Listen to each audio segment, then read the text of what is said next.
Good afternoon, everyone. You want to grab that seat? I don't want to be at arm's reach. I'm back. Good afternoon, everyone. So great to see everybody. I'm not sure why everyone that I started working with when I first started teaching is already retiring, and I'm still working. I'm not really sure how that works, but I'm a little bit grayer, and I need bigger font size and all that stuff. So it's really both an honor and a bittersweet moment to stand here today to celebrate someone who has been not just an incredible colleague to so many of us, but a true friend to me for the past 2 decades. If I could start with some basic background facts, Lori's journey, 25 years old, she became a business owner for a boutique called Lorianne. We've heard that described as Lorianne for so many years, where she wheeled and dealed with fashion merchandisers in New York City, danced her nights away at Studio 54, and I can totally see her now in the VIP line thinking she was the coolest cat around with her Virginia Slims walking right past all the folks that were waiting to get in. But in 1989, she went on to marry her husband, the person who I call St. Thomas, and will be married for 36 years at the end of the month. So congratulations to the two of you. She felt her call into the teaching profession, so she went to school and earned a bachelor's degree from Rick. The same year, she began teaching as a special education teacher in Connecticut. And then, of course, the twins arrived, Cole and Drew, in 1999, who have really become her greatest achievements. Don't cry. There's a bet that if I'm going to get a little teary here. I know the bet. I can see it. I can see the side hustle. With a crazy desire to enter administration, returned to school to earn a master's degree in educational leadership from PC. And 20 years ago, when Lori first walked through our doors to interview for an assistant principal for the class of 2009, Steve Knowlton was our principal. But boy, would she have loved the Chuck Nelson era. She would have loved that. She would have said, what the hell? We interviewed her in what we called the In Focus room. I'm not sure if it's called that anymore, but in the In Focus room with a large group of all-stars around the table. She was funny, natural, honest, experienced. And at the top of my paper, what did I write? An investment. An investment. Don't cry. Here we go. I knew that if we could land Lori in this role and help her understand the Okra traditions, she would be a great investment to the team and great for the school. I think we can all agree that the investment has paid off. I don't think any of us could have predicted the remarkable journey that lay ahead. What we did know almost immediately was that there was a presence of someone special, someone whose passion for education and genuine care for students would leave an indelible mark on the school, the community, the state, and our lives. Those early days working in the class of '09 were something to behold. Lori threw herself into that role with the kind of energy and dedication that would become her trademark. She didn't just manage the lunchroom and handle discipline. She mentored, she listened, she advocated, she believed in every single one of those students. There was one particular challenging student, and even a more challenging parent. That student always tried to convince Lori that she had done nothing wrong, she was a stellar student, and that it was Lori that needed to change. And each Monday morning, Lori would go into her office in 905, back up in the 900 wing, and play the messages that the crazy parent would leave her on her voicemail over the weekend. And they became so unusual that Lori brought in a tape recorder and started to tape each and every one of them as she knew that the relationship was not going to end well. That's when John Shields nicknamed Lori the Velvet Hammer. She would start by saying some nice things to and about the student, and then drop the discipline hammer on her and send her home to her parent. Sure enough, for Lori's sake, the kid was reassigned and no longer Lori's issue. Of course, the majority of the kids in the class of '09 were amazing, especially anyone who played basketball. She was a basketball junkie. Every week, it was basketball, basketball, basketball. Her boys would come to the games with her and watch the older kids play. But there was one very special player in the class of '09, Trevor D'Amico, who became a role model and a great friend to the boys, so close that the boys asked him to be their confirmation sponsor. He and his family are now part of her extended family, and he's here today.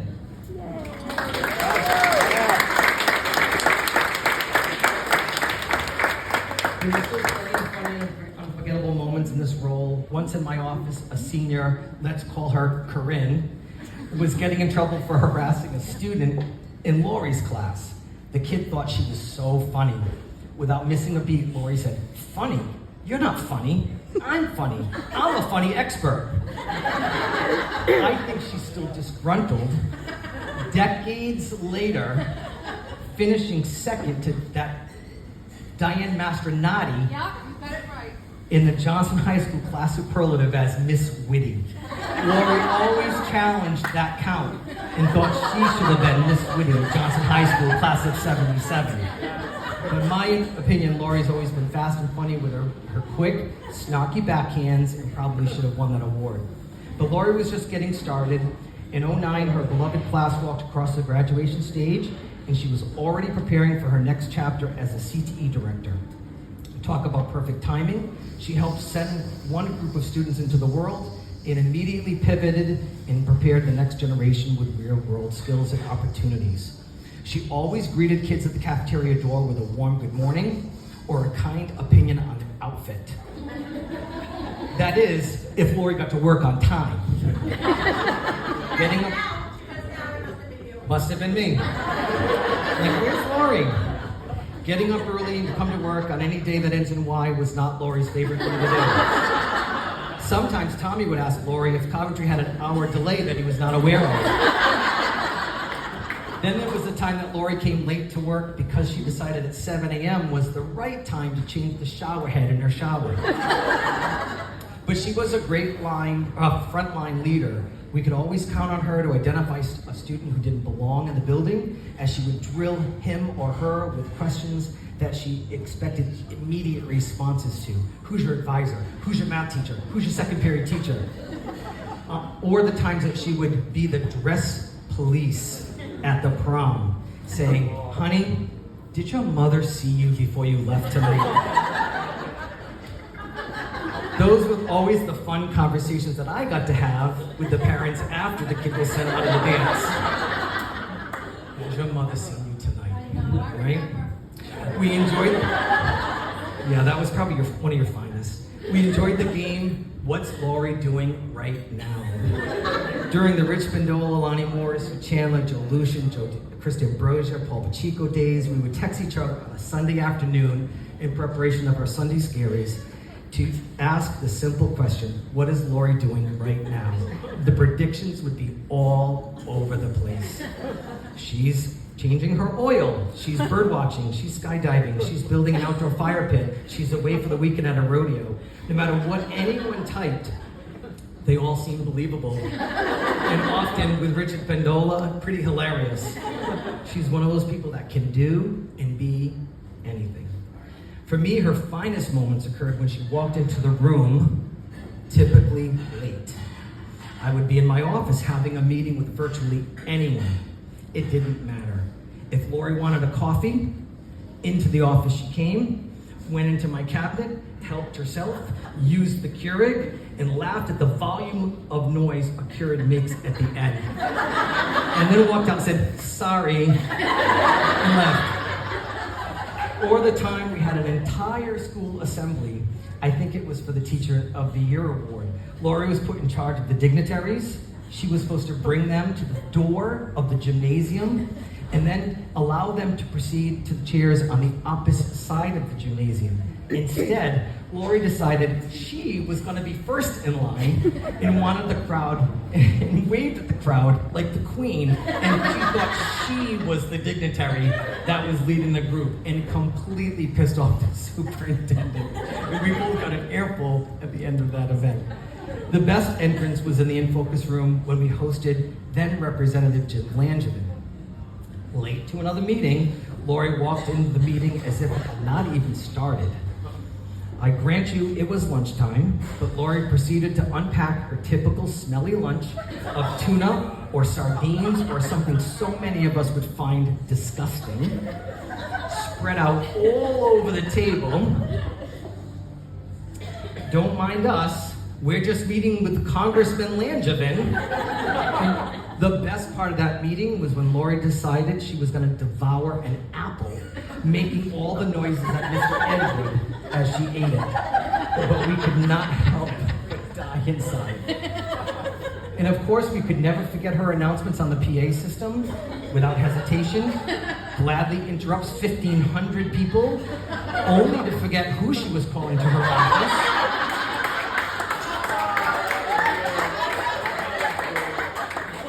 Or what message she was even trying to deliver. And God forbid she ever follow a scripted message. And just when you thought the announcement was over, she'd come back on the speaker and continue with another random thought. The #0 code should have been removed from her phone long ago. But seriously, under her leadership, Coventry CTE programs didn't just grow, they truly flourished. She understood something fundamental about career and tech ed, that not every path to success looks the same, that hands-on learning and technical skills are just as valuable as any traditional academic pursuit. She fought for resources, championed her programs, and most importantly, she saw potential in students that might others have overlooked. Perhaps the greatest testament to her faith in Coventry High School and the education that you all provide came when she made the decision to enroll her own boys at the school. That's the ultimate vote of confidence when an educator trusts an institution so completely that she chooses it for her own children.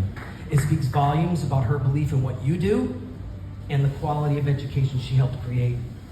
Her impact has extended far beyond the school walls. As president of the Rhode Island Advanced Career Tech Ed group, she brought the same passion and same innovative thinking, and yes, the same stubborn determination that we all know and love at the state level.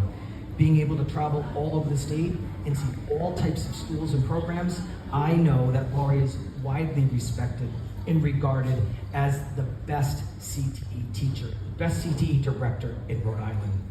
There's no doubt.